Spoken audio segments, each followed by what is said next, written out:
When we really want something, we want it now. We wanted it yesterday. And that's because distress creates desire. So when we desire something, it's because there's an underlying distress that's creating it. So we want what we want right away so that we can ease our distress. And to a certain extent, that's just how it is. That's just how we're going to feel.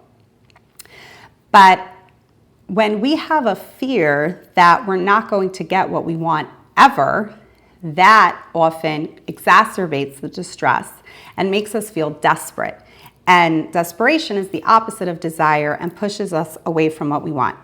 So it's important to appreciate the reality of a waiting period, or specifically the reality of divine timing, so that we don't fall into despair just because we're waiting. And the reality of divine timing is that not only do most things take time to develop, but it also needs to develop in such a perfect divine way that when we receive what we want, it's going to be good for every person involved. And to get to that point can take a lot longer than what we feel is right for us.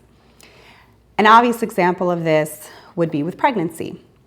You could have a woman who is 2 months pregnant and suffering from terrible nausea, or a woman who's 5 months pregnant and put on strict bed rest and she hates it. As miserable as these women are, they're not going to say, at least not seriously, I want this baby to come now, and if this baby doesn't come now, then Hashem doesn't care, and this whole pregnancy isn't even working, and the baby's never coming, and I'm gonna be miserable forever, right? Like, they're not gonna say that in all seriousness because they have a clarity. They have a clear perception of reality that it takes time to create a baby, and it's not good for anyone for this baby to come before the right time. So we can borrow from situations like pregnancy where we do have that clarity, and we can apply it to other situations where we don't have that same level of clarity, right? Like, we're not going to have that same level of clarity around why we might need to wait to maybe get pregnant in the first place, or to receive the help that we need, or the financial abundance that we want, or the shalom bayis that we crave, or the success that we're pursuing, right? Because in most cases, we're not going to fully see what still needs developing within me, what still needs to come into full maturation, what blockages need to be released, what wounds still need to be healed.